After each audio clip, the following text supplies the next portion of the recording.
नमस्कार मैत्रिणींनो, मी अश्विनीताई. मी माझ्या यूट्यूब चॅनलमध्ये तुमचं स्वागत करत आहे. आज आपण करणार आहोत मिरचीची भाजी. तर आपण रेसिपीला सुरुवात करूया.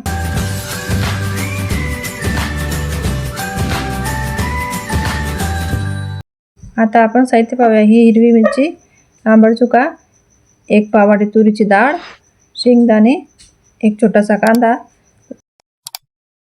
टमाटर, हे आलं लसूण.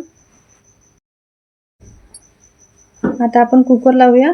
आता हे 4-5 ग्लास पाणी याच्यामध्ये टाकूया कुकरमध्ये आणि याच्यात आपण आपलं साहित्य टाकून घेऊया. कापून घेतलेलं तुरीची डाळ धुवून घेऊया.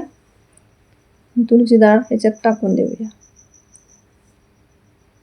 आता आपण ते आंबट चुका, मिरची वगैरे, कांदा हे ते आपण याच्यात टाकून देऊया.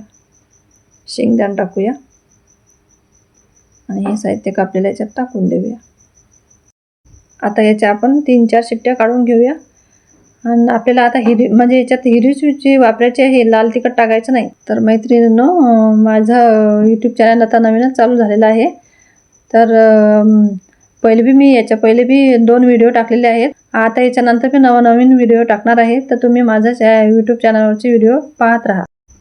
आपण आता फोडणीचे साहित्य पाहून घ्या. हा कढीपत्ता, हे आलं लसूणची पेस्ट, हे मोहरी आणि हे जिरं आणि हा मसाला आणि हे हळद, हे मीठ आणि चिरलेले खोबरं आणि कोथिंबीर. आता आपली मिरचीची डाळ झालेली आहे.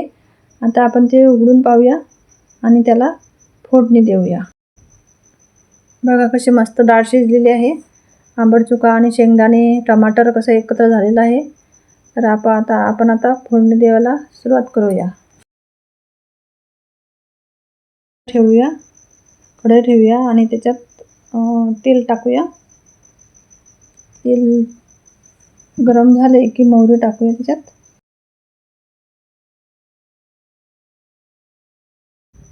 आता आपण कढीपत्त्याची पानं टाकूया आणि जिरं टाकूया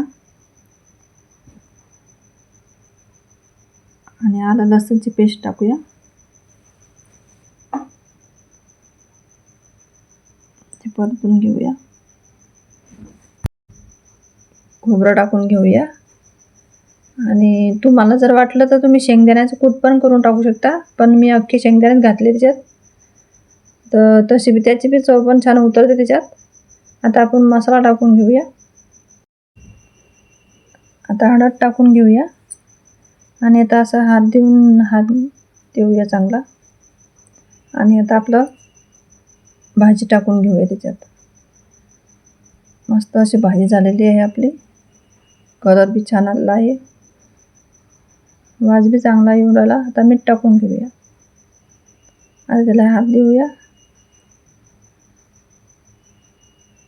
बघा किती छान झाली आहे. तुम्ही पण अशी करून बघा.